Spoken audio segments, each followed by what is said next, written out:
Hello बच्चों, good morning. Welcome to the chemistry zone. ગઈકાલનો જે ટોપિક હતો ને આપણો કે અબંધકારક ઇલેક્ટ્રોન યુગ્મ ધરાવતા અણુઓના ભૌમિતિક આકાર, ને એમાં લગભગ આપણે Ab2E, Ab3E અને Ab2E2 ની ચર્ચા કરી હતી. આજે આપણે શીખવા જઈ રહ્યા છીએ Ab4E અણુનો પ્રકાર.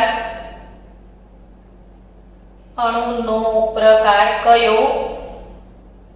Ab4E. તો Ab4E અણુનો પ્રકાર છે. એમાં બંધનકારક, અબંધકારક, તો બંધનકારક 4 દેખાય છે, અબંધકારક 1. જો કોઈ અણુમાં 4 બંધનકારક અને 1 અબંધકારક હોય તો એ કેવો હશે અણુનો આકાર એ જોઈએ. ધારો કે તમારા પાસે ઉદાહરણ છે SF4. પરીક્ષામાં આવું એક્ઝામ્પલ પૂછાયું કે SF4 અણુનો આકાર ને આ જણાવો. તો એમાં S એટલે સલ્ફર મધ્યસ્થ પરમાણુ છે ને એની આજુબાજુ ઇલેક્ટ્રોન યુગ્મ કેટલા છે એ જાણવું પડશે. તો સલ્ફરની આજુબાજુ કેટલા વેલેન્સ ઓર્બિટમાં ઇલેક્ટ્રોન છે? સૂત્ર થશે ½ V + m. આપણે આની સારી એવી ડિસ્કશન કરી લીધી છે, હવે તો આવડી જ ગયું હશે. સલ્ફર 16મા સમૂહનો સભ્ય, એની છેલ્લી કક્ષામાં 6 ઇલેક્ટ્રોન. મોનોવેલેન્ટ એટલે એક સંયોજક ને ફ્લોરિન એટલે હેલોજન એટલે એક સંયોજકમાં આવે, એટલે 4 એક સંયોજક છે. 10/2 કુલ 5 ઇલેક્ટ્રોન યુગ્મ છે. કુલ કેટલા ઇલેક્ટ્રોન યુગ્મ છે? 5.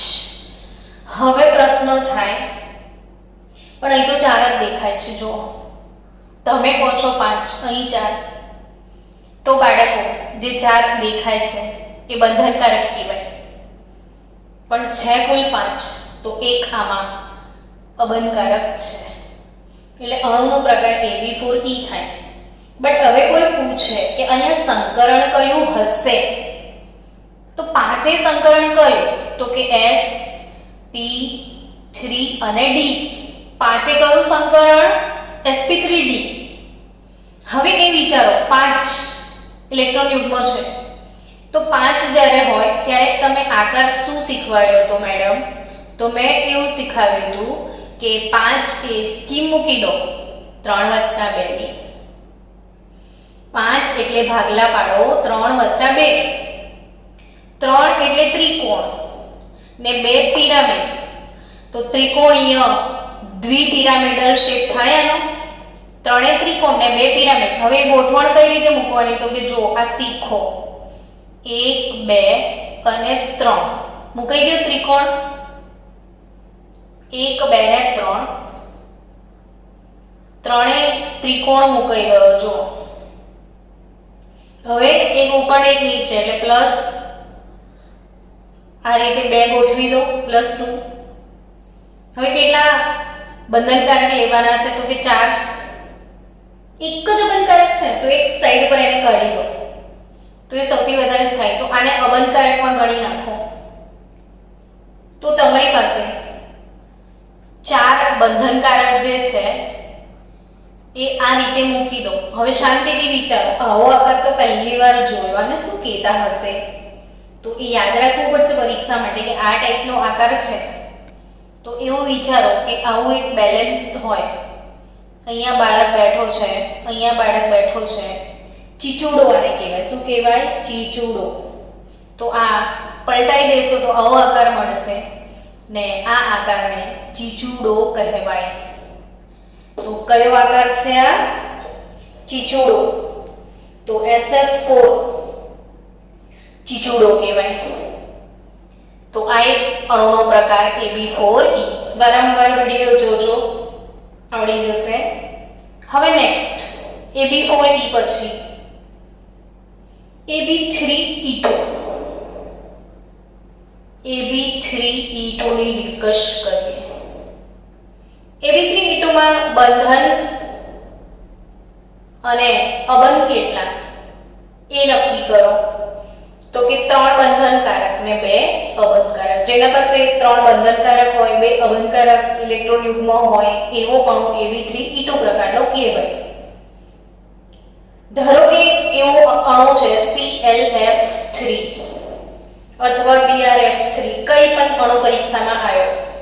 હું વારંવાર આ વસ્તુ રિપીટ કરું છું કેમ કે 25-20 વાર રિપીટ થઈ જાય ને પછી તો આખરે બાળક ના જ ભૂલી શકે એવું મને લાગે છે. તો 1/2 V plus M, તો 1/2 ક્લોરીન એની વેલેન્સ ઓર્બિટમાં, તો ક્લોરીનનો સમૂહ કયો છે 17. એની સંયોજકતા કક્ષામાં કેટલા ઇલેક્ટ્રોન થશે 7. એક સંયોજક ફ્લોરીન આવશે એટલે 3 એક સંયોજક છે તો 10/2 5 ઇલેક્ટ્રોન યુગ્મ થાય. 5 છે એટલે તમને હવે ક્લિક થઈ ગયું હશે સંકરણ sp3d હે ને. હવે તમે વિચારશો બંધન તો 3 જ દેખાય છે, તો 3 બંધનકારક છે, કુલ 5 દેખાય છે 3 તો 2 અબંધકારક, એટલે અણુનો પ્રકાર નક્કી થઈ ગયો Ab3E2. હવે એનો કઈ રીતે તમે આકાર મૂકશો તો કે પહેલું ફોકસ મગજમાં એ કરો કે 5 છે ને તો 3 + 2 ની સ્કીમ મૂકી દો. સ્કીમ આ રીતે એપ્લાય થશે. આ 3 1 2 3 ત્રિકોણ, એક ઉપર એક નીચે. હવે 2 અબંધકારક તો એ ક્યાં મૂકશો એ યાદ રાખવું પડે. તમારે મગજને થોડીક અહીંયા તકલીફ આપવી પડશે. તો 2 અબંધકારક કેવું કરીએ અહીંયા જોડે જોડે મૂકી દઈએ તો આ 2 અબંધકારક ઇલેક્ટ્રોન યુગ્મ થાય એટલે આકારમાંથી નીકળી જશે. આકાર આટલો જ બચ્યો ને આટલો જ આકાર એટલે આ થયો. તો ClF3 અણુ કયા આકારનો હશે તો આને T આકાર કહેવાય. આ ચીચુડો કહેવાય. Ab4E ચીચુડો, Ab3E2 T આકાર થશે. સમજી ગયા? ચલો હવે એમાં જ બીજો એક અણુ શીખવાડું જે તમારી ટેક્સ્ટ બુકમાં નથી. Ab3E2 એ જ 5માં Ab2E3 પણ આવી શકે જે ટેક્સ્ટ બુકમાં નથી, બટ નીટ માટે આપણે ભણવો પડશે. તો Ab2E3 બંધનકારક 2, અબંધકારક 3, 2 બંધન 3 અબંધ Ab2E3. તો કઈ રીતે ડિસાઈડ કરીશું આપણે? તો બાળકો Ab2E3 માટે 2 બંધનકારક ને 3 અબંધકારક છે, બરાબર? 5 છે ને. તો એવો એક અણુ લઈએ, ખાસ યાદ રાખજો, મોસ્ટ ટાઈમથી ઉદાહરણ છે I3 - 1.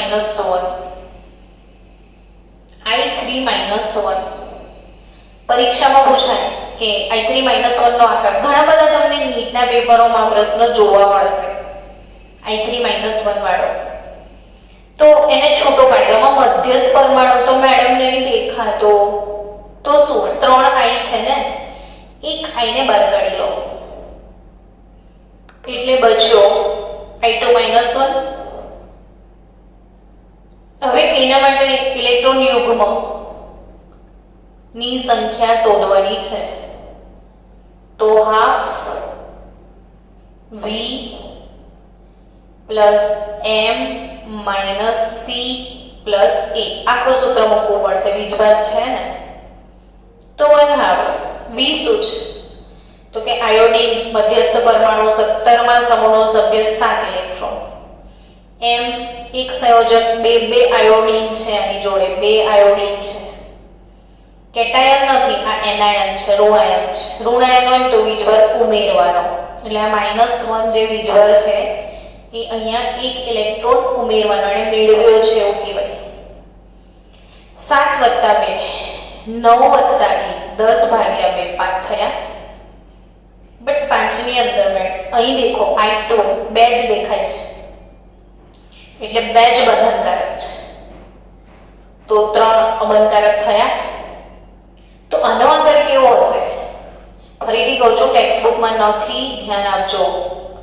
આપણે 5 આ રીતે ગોઠવતા શીખી જાઓ. હવે 1 2 3 4 ને 5, 3 અબંધકારક એટલે 1 2 ને 3 આ ચોટલી 3 અબંધકારક આમ મૂકી દો તો બચ્યા બે જ બંધનકારક એટલે આયોડીન ને આયોડીન, તો આટલું જ થશે.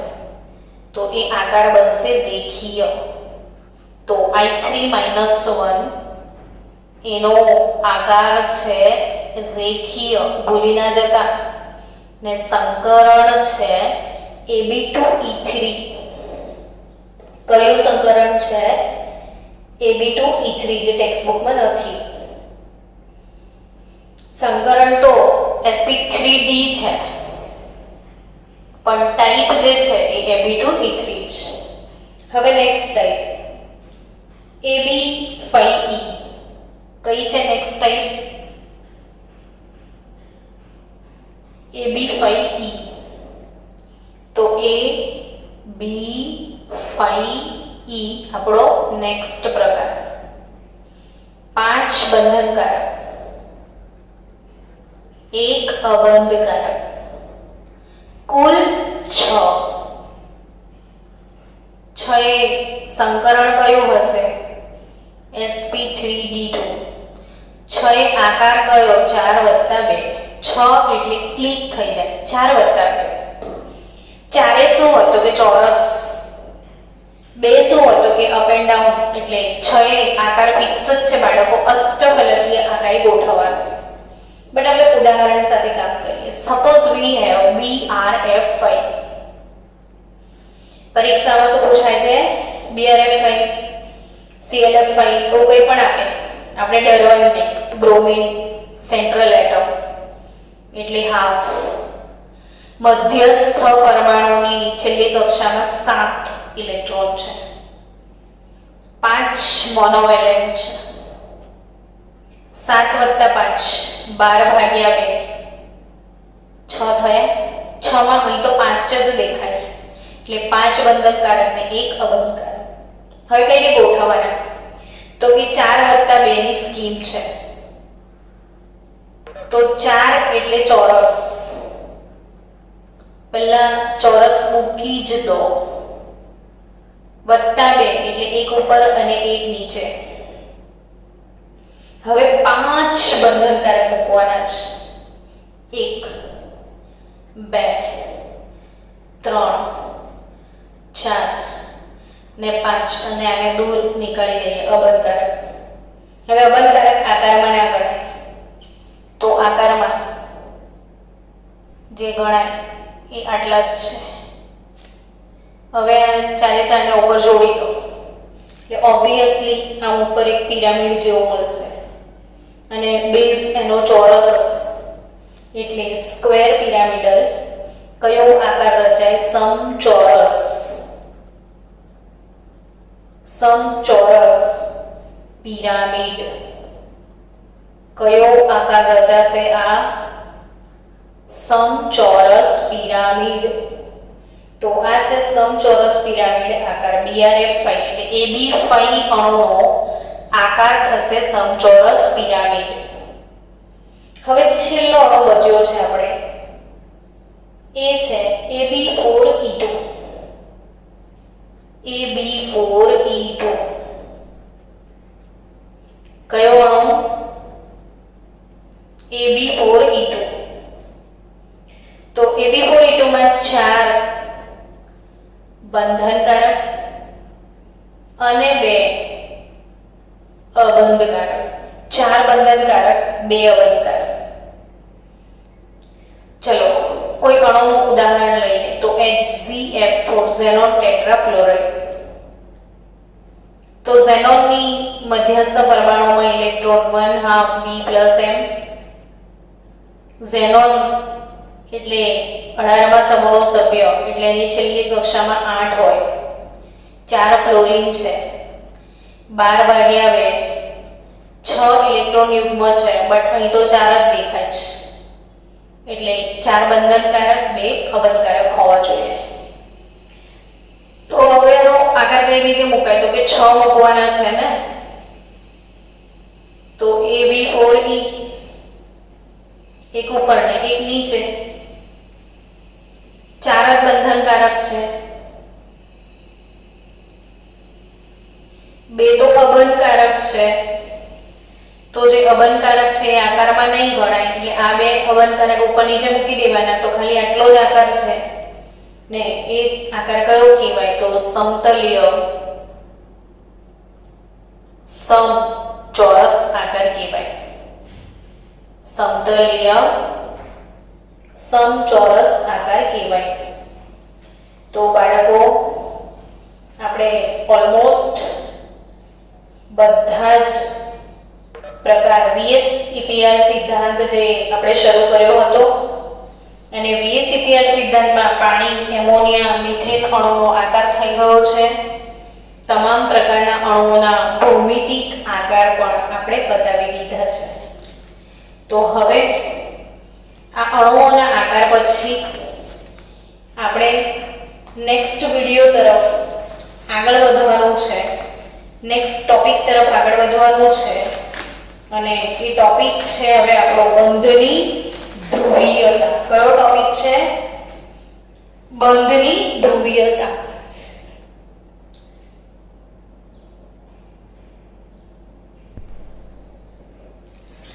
ચલો નેક્સ્ટ ટોપિક છે બાળકો બંધની ધ્રુવીયતા.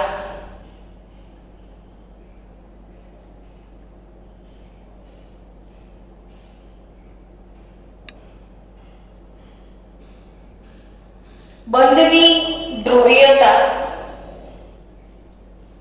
એટલે શું? તો કે કોઈ પણ બંધ હોય, કોઈ પણ બંધ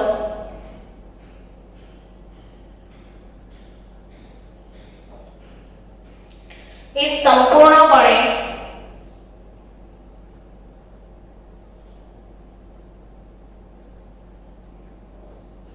આયનિક અથવા સંપૂર્ણપણે સહસંયોજક હોતો નથી. બહુ જ સરસ મજાની વાત છે, યાદ રાખજો કે કોઈ પણ બંધ હોય એ પૂરેપૂરો આયોનિક ના હોય ને પૂરેપૂરો સહસંયોજક ના હોય.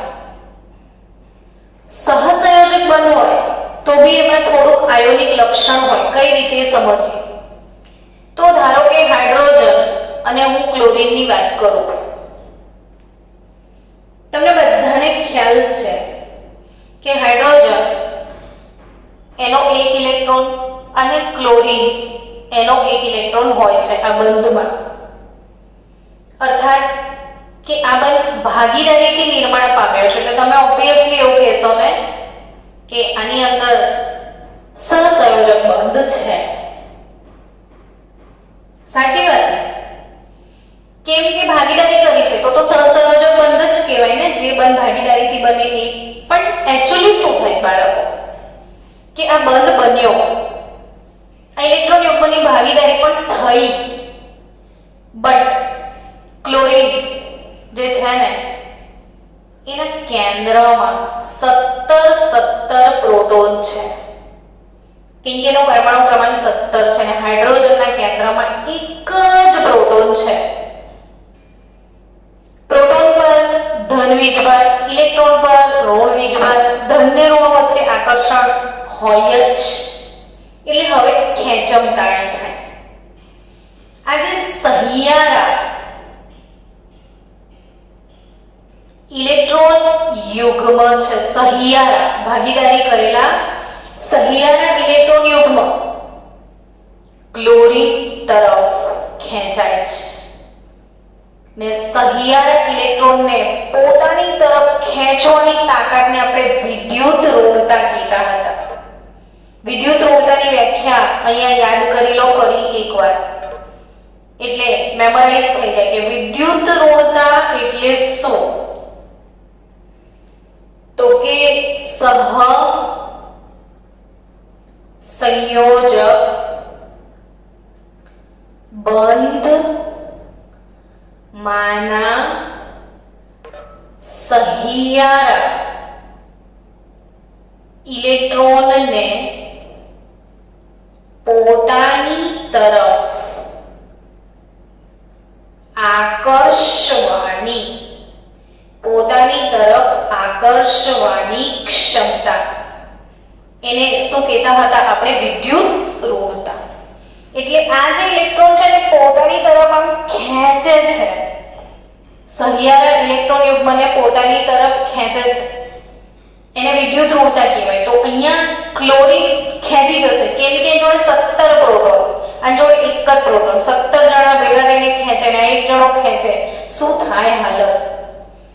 એટલે ઓબ્વિયસલી H અને Cl જે છે એમાં આ ઇલેક્ટ્રોન યુગ્મ ક્લોરીન ખેંચી લાવે છે અને હવે ક્લોરીન ઋણ ધ્રુવ બની જાય ને હાઇડ્રોજન ધન ધ્રુવ બની જાય. બોલો, ધનાયન અને ઋણાયન પેદા થયા. આવા બંધને આપણે ધ્રુવીય, જેમાં ધન ધ્રુવ હોય, જેમાં ઋણ ધ્રુવ હોય, અર્થાત કે જેમાં ધ્રુવ હોય, ધ્રુવ એ ધ્રુવીય સહસંયોજક બંધ કહેવાય. જેમાં ધ્રુવ હોય એ શું કહેવાય? ધ્રુવીય સહસંયોજક બંધ કહેવાય. સમજી ગયા બાળકો? ધ્રુવીય સહસંયોજક બંધ કે જેમાં ધ્રુવ હોય.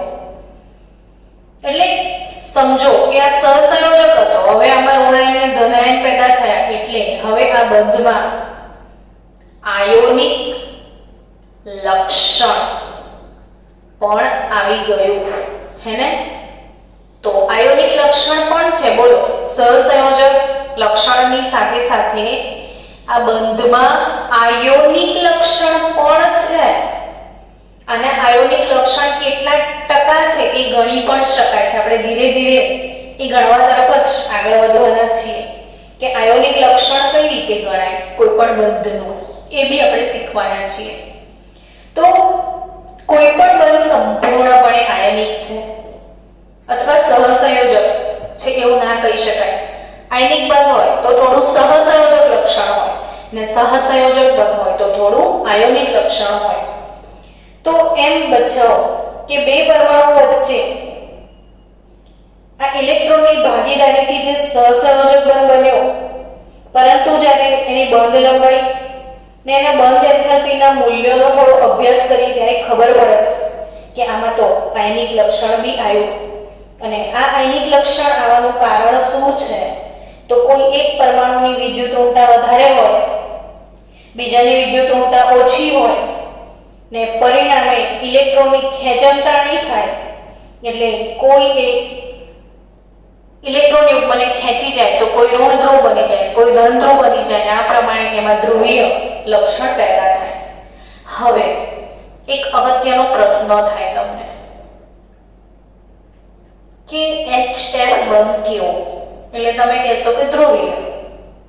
બે પરમાણુ સરખા નથી, બંનેની વિદ્યુત ઋણતા જુદી જુદી છે એટલે ધ્રુવીય જ હશે. HCl કેવો? તો તમે કહેશો ધ્રુવીય. ઓકે. HI કેવો? તો બી તમે એવું જ કહેશો ધ્રુવીય. HCl, HI આ બધા કેવા બંધ છે?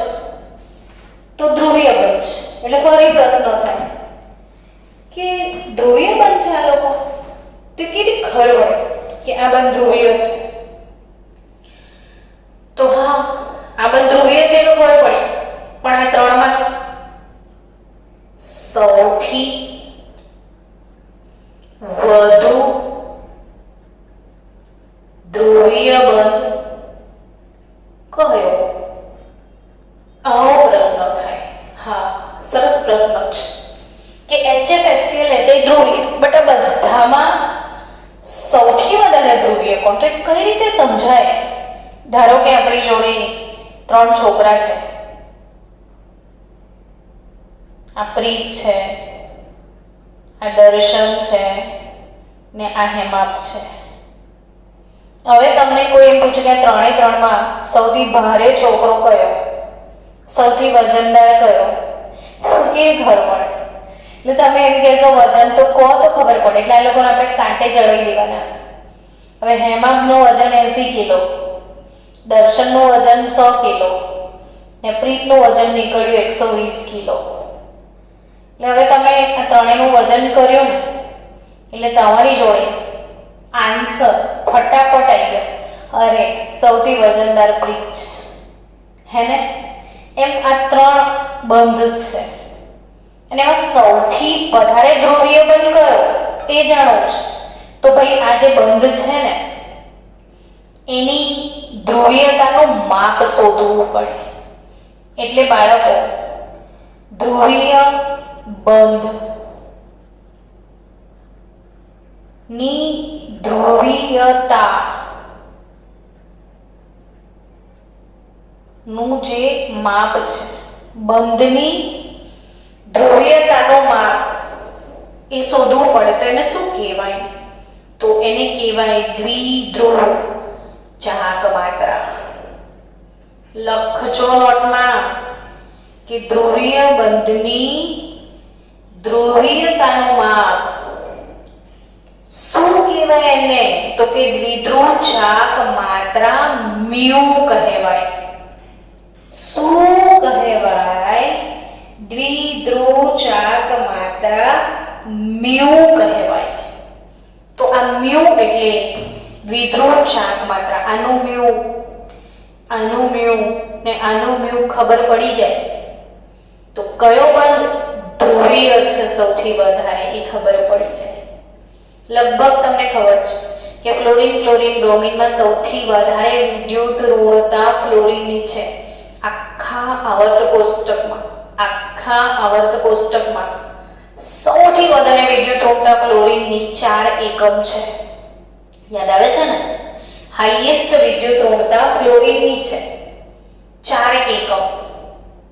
એટલે બાળકો સૌથી વધારે ફ્લોરિન લૂંટણીઓ છે તો ઓબ્વિયસલી HF બંધની ધ્રુવીયતા HCl કરતા વધારે હશે ને HCl ની HI કરતા વધુ હશે. પણ એની આ દ્વિધ્રુવ ચાહક માત્રા કઈ રીતે શોધી શકાય એ શીખવા હવે આપણે જઈ રહ્યા છીએ. તો આપણો અગત્યનો ઇમ્પોર્ટન્ટ ટોપિક શરૂ થઈ રહ્યો છે. Don't miss it. સરસ રીતે અને ભણો કે દ્વિધ્રુવ ચાહક માત્રા મ્યુ. દ્વિધ્રુવ ચાહક માત્રા મ્યુ કઈ રીતે ગણી શકાય? તો મ્યુ ગણવાનું સૂત્ર છે Q into D.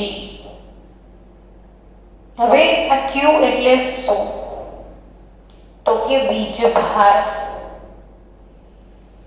D શું છે? તો બંધ લંબાઈ. સપોઝ HCl હોય તો H અને Cl વચ્ચે નું જે અંતર છે એને બંધ લંબાઈ D કહેવાનું છે. તો આ મ્યુ આ જે ગણતરી છે ને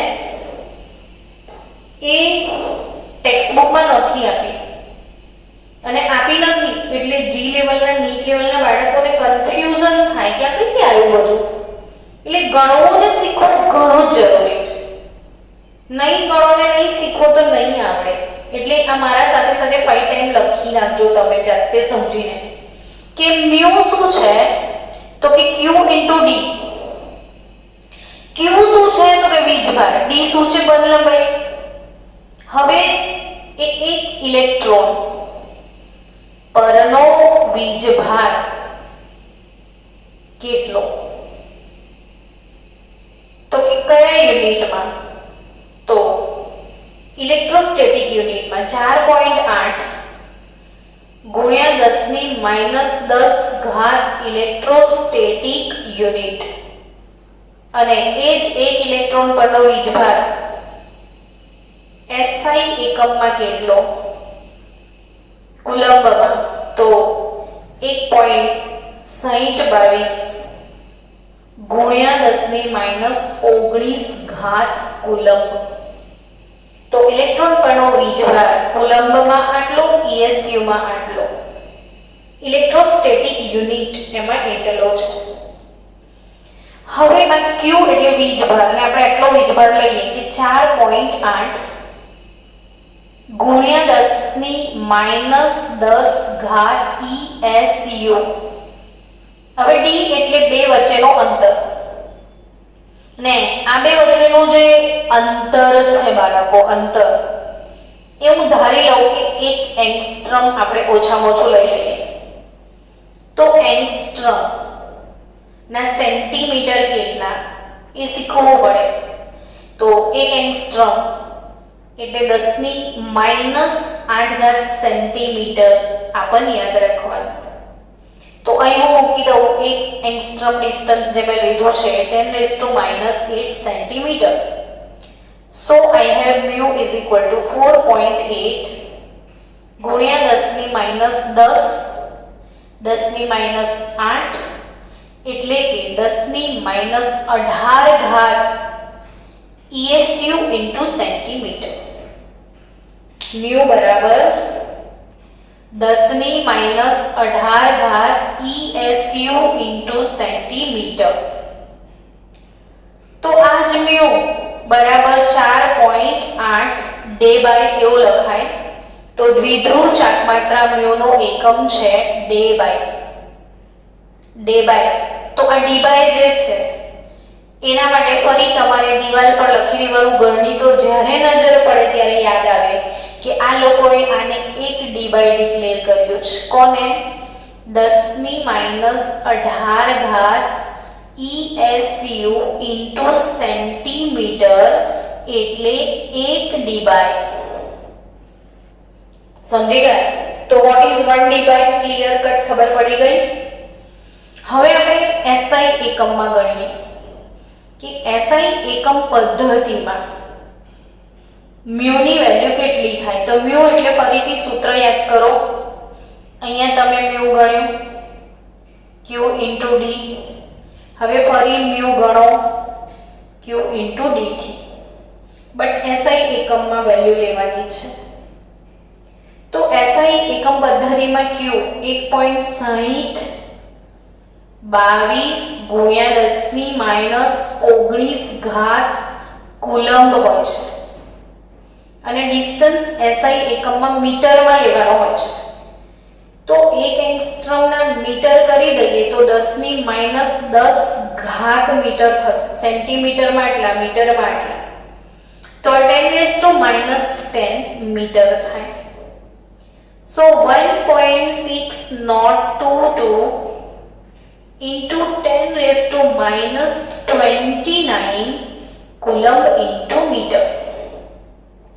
તો આ દ્વિધ્રુવ ચાકમાત્રા SI એકમ પદ્ધતિમાં થાય. આ ઇક્વેશન નંબર 1. Equation number 2. આ પણ mu, આ પણ mu. તો આપણે બંનેને સરખાઈ દઈએ ને તો આપણને D ની કિંમત મળી જશે કે 4.8 D બાય 4.8 D બાય બરાબર 1.6022 into 10⁻29 કુલંબ into મીટર. તો 1 ડી બાય ની વેલ્યુ કેટલી થશે? તો કે 1. આના ભાગ્યા આ કરો તો 0.333 into 10⁻29 કુલંબ into મીટર. સો આ રાઉન્ડિંગ ઓફ કરું, સાયન્ટિફિક નોટેશનમાં પોઈન્ટ ને અહીંયા લઈ આવો તો 3.33 થશે. હા, મીટિંગ ડિઝાઇન. ઓકે. હવે આ 3.33 ને હું આ બાજુ ખસેડું છું તો 10⁻30 coulomb into metre, that is 1 day by. તો એક ડે બાયની value 3.33 into 10⁻³ coulomb into metre. તો આપણને આ ગણતા આવડવું જ જોઈશે.